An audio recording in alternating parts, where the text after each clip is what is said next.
Lieutenant Governor Juliana Stratton, thank you for doing this interview with us. So first thing I want to hit on is Senator Durban. He talked about that you guys did have some conversations before his decision. Tell me about those conversations and what you were telling him and maybe how much that could have influenced his decision to retire. Well, I don't think anything that I told Senator Durban, I mean, he made a decision of what was best for him, what was best for his family, and I respect that, and I deeply respect him.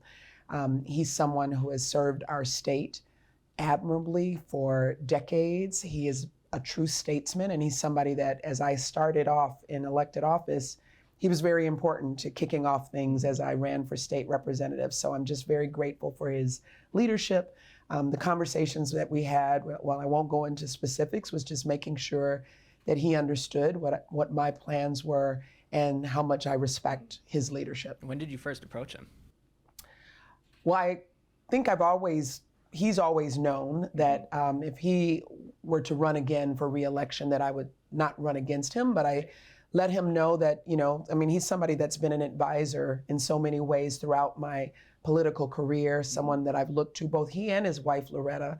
I was a delegate of the I Will program, the Illinois Women's Institute for Leadership Training Academy. And so they're both people that I looked to for advice as I thought about how I could have the greatest impact as an elected official. So we've had conversations all throughout. And, as he started saying that he was going to make an announcement about what he wanted to do, I wanted to make sure that he understood first and foremost how much not only that I appreciated his leadership, but how much I respected him and that he deserved the time to make his own decision on his own timetable, and that's what he did.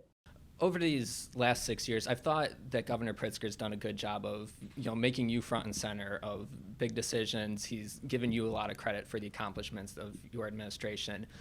Going into this race, though, how are you going to carve your own lane that's not, just under the governor's umbrella, because he ultimately gets a lot of the headlines on it? How are you going to go to voters and say, this is what I've done and this is why you should vote for me? Well, I think there's a couple of things. I mean, first and foremost, I'm proud to earn JB's endorsement. I'm proud to earn Tammy's endorsement.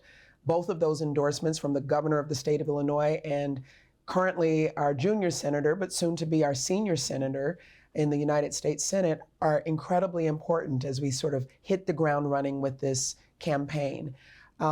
Look, I've stood by Governor Pritzker's side. He views me as a true partner in governance, and I'm very proud of that.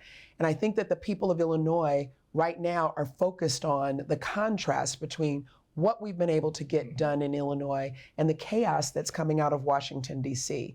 And so I think that as voters and as Illinoisans every day will look at this race, what they will say is, in Washington, D.C., they're trying to take away my health care.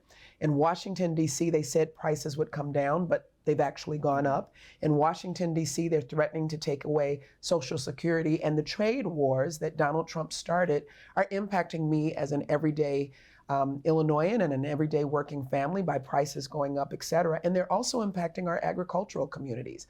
So they're going to be looking at all that and saying, well, what did you actually do? And I will be able to turn and say, Governor Pritzker and I, working as a team, were able to lower the cost of groceries. We protected healthcare. We expanded your rights. And we made sure that we stood up for working families of Illinois. Yeah. So I think that's the contrast that they're looking to see. They need people to fight for them in Washington, and that's the kind of leader I'll be in the Senate. I want to go into some more issues that would actually be part of this race. First, foreign policy is going to be something that you're going to be asked to weigh in on a lot. I think the big thing on a lot of people's mind right now is the Israel-Gaza conflict. Should Israel agree to a ceasefire even without all the hostages returned, and what would you like to see as kind of a long-term solution to that conflict? Well, I think first and foremost, we have to look at where we are right now. It's true that foreign policy is going to be a critical part of certainly anyone who serves as a United States senator. But I think what's also important is to recognize right now what people want and need is a stable leader in DC. Mm-hmm. Right now with Donald Trump, we don't have that. We don't have someone who is focused on global issues overall and the impact. In fact, he's put many policies into place that really threaten our relationships with so many people, other countries. And so I think right now, what I think is important is to recognize that we need stable leadership in Washington, D.C. We need somebody who's going to stand up against Donald Trump. And whatever the issue is, whether it's foreign policy, whether it's domestic issues, whether it's just protecting the rights that are given to us under the Constitution, we're not going to get that from somebody like Donald Trump. And we need somebody to stand up against him. And then we'll start talking about all of the policy issues that will come from that. But on this conflict specifically, is there a way you would push the president if you were a senator? I don't know if I would say right now there's a way that I would push the president on any particular issue. I think right now what I would do is I would stand up against all the things that he is trying to do that impact the working families of Illinois. Look, when I travel the state, what people are talking to me about is that they're worried that they're not going to be able to put food on the table. They're worried that they're not going to be able to get their children educated, including students with disabilities. I'm hearing people talk about what's going to happen if you strip away my health care or my Social Security. And I think those are the kitchen table issues that I am hearing from Illinoisans all across the state. And we need to center those issues and make sure we send somebody like me to Washington, D.C. who will fight for them. Yeah, that was obviously one of the biggest concerns going into the 2024 race. A lot of people did vote for Donald Trump, believing that he was the best person to address those concerns. Aside from, obviously, tariffs has become a big thing that is impacting the cost of living. But aside from eliminating and getting some certainty on this tariff policy, what sort of legislation would you want to push for as a senator that would address some of these cost of living concerns? Well, I mean, I think look at what we've done here in Illinois. We raised the minimum wage. That has not happened on the federal level yet. And yet people know that raising the minimum wage helps lift people up out of poverty. It helps people to put food on the table and take care of their children and their families. And it can help change the trajectory not only of a family, but of an entire community. So that's one of the things. I mean, I think there's a number of things. Protecting reproductive freedom is something else that we got done here in Illinois. Knowing that Donald Trump's Supreme Court overturned Roe and led to the fact that in all the states across our country, there's all these different rules about just whether or not women can have the decision about what's best for their own bodies and their own futures. But here in Illinois, we enshrined reproductive freedom into state law. So those are the kinds of things that we have actually done. And I think what I'm just seeing is that the old playbook in Washington, D.C. isn't working. People aren't, as I talk to working families across Illinois, they're not looking for people to just talk. They want to see real action. And that's exactly what we've done in our administration. And they want to see somebody there to fight for them to get those things done in D.C. as well. Yeah, when you talk about that old playbook, we've heard what the governor's had to say a lot about, you know, the way he thinks the party should approach, you know, communicating these issues to voters. What's your take on that? How do you get the message across to voters on both sides of the aisle that Democrats actually do have what it takes to address some of these issues?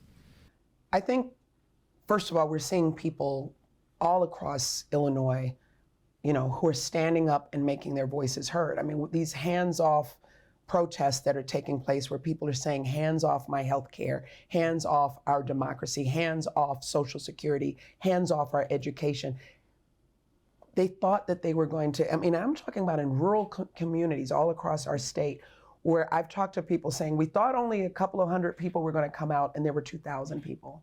I think people are seeing what's happening and how they are being impacted personally. They have a pain point where they may even be having what I think is buyer's remorse about who they voted for. And I think what's important is to recognize that when Donald Trump threatens to take away Medicaid, no one is taking a look at which political party someone is from.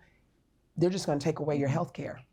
Or when we see veterans that are being, you know, their jobs and their benefits being slashed, that's something no one could ever imagine, that we would not stand up for the men and women who admirably served our country.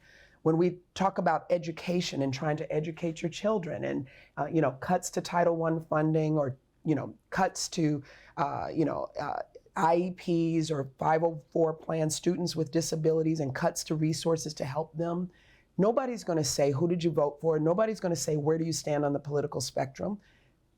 They're just going to cut those, you know, services and resources. Yeah. And we're seeing people hurting all across our state. And so I think what we have to say is the damage that's being done to Illinoisans by Donald Trump and his unelected billionaire sidekick, Elon Musk, that's going to harm everyone. And you need a fighter who's going to fight for you no matter where you fall on the political spectrum. Remember, I'm the only one that's currently in the race, and even in those that are proposing to be in the race, I'm the only one that has represented all Illinoisans across our state. And that gives me the perspective of I've traveled the whole state, I've talked to people, and I'm continuing to talk to them. And we need to make sure that their voices are heard. And I think I'm tapped into what matters to Illinoisans. And it's that they just want to see that government is working for them. To that point, when Senator Durban was talking with us about his career and his decision to retire, one of the things he said is, I really want to make sure that the next senator remembers downstate. You've been part of a lot of initiatives downstate. You lead the Rural Affairs Council. How though, some of these things are a little obscure, I think, to a lot of voters. So how do you make it clear that someone from Chicago is able to represent these rural communities and communities outside of Illinois when potentially, if you win, both senators are going to be from the Chicago area? I think doing exactly what Senator Durban said, and in fact have been following an example that he set for me as I set out to be a state representative first back in 2016 and have continued during my time. I mean, people told me at the very beginning, they told the governor and I both, oh, we won't see you anymore. And yet, once you get elected, and yet look what we've done. I mean, we have invested all across our state. We've worked in childcare and preschool deserts all across our state. We've addressed food insecurity all across our state, supported small businesses all across our state. And I'll be able to really talk about the many places that I've been, but also the many places that I'm going to go. Because as kicking off this campaign, this is going to be a campaign where I roll up my sleeves and get to every corner of the state of Illinois and talk to everyday Illinoisans. One of the things that I always think about that's important is just understanding how their struggles are my struggles. I know what it's like to be a working mom of 4 who was also caring for my mom, Velma, who lived with Alzheimer's and struggled with that disease until her death in 2016. And I know what it's like to juggle. I know what it's like to try to, figure out how to make ends meet and to make sure that you're taking care of all the different responsibilities that you have. And my struggle is the struggle of so many Illinoisans who may not be able to pay attention to every policy paper or every piece of legislation that is being pushed forward, but they just need to know that somebody is out there fighting for me, fighting for my family, fighting for my community. And that's the exact kind of leader that I'm going to be. And I think that's why Governor Pritzker, Senator Duckworth both endorsed me, understanding that they've seen me in action. And remember, my career in public service didn't start with Lieutenant Governor. I was a state rep, I was a local school council chair, and before that I've been in public service my entire career. So this is an opportunity to extend it at a time where we are quite frankly facing a 5-alarm fire, the chaos that Donald Trump and Elon Musk and congressional Republicans have dragged this country into. And if we don't stand up right now, it's really going to continue to cause so much damage. What do you think of the filibuster? What do you mean? It's been a controversial issue about whether it should for Democrats. Yeah, do you want to keep it? Should it be done away with? Is it an old rule, I guess, for the Senate? Well, what I will say is what I've been looking at is what I said before, that we have to make sure that the tactics that are being used right now are actually going to have the impact that we need them to have, which is that we fight for people who every day are counting on their leaders to get there and raise their voices and stand up against the attacks. And that's exactly what I want to do. Last question for you. If you're elected, what would be the first bill you file?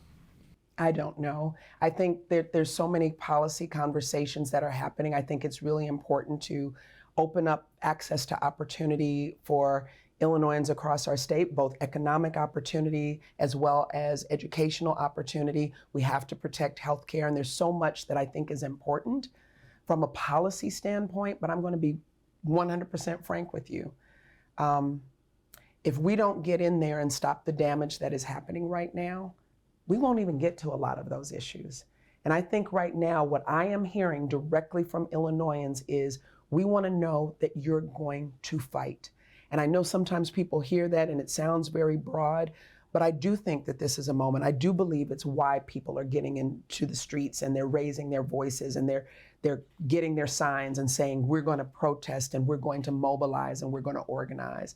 And we want to send people to Washington who are not going to go along to get along, but are going to call out Trump's nonsense and the damage and are going to fight for us. So there are going to be lots of things as I continue to listen to Illinoisans that I'm going to want to do. And I don't think anything's more important than making sure that government works for the people and that we are creating opportunity. But how are we going to do any of those things if we don't stand up against somebody who is trying to strip away rights, fundamental freedoms, overlook the rule of law? So we have to, first things first. And I want to get to Washington to be one of those fighters. And then, of course, work with our partners across the state of Illinois to make sure that we get those things done. But we got to fight first. Lieutenant Governor, thanks for joining us. Thanks for having me.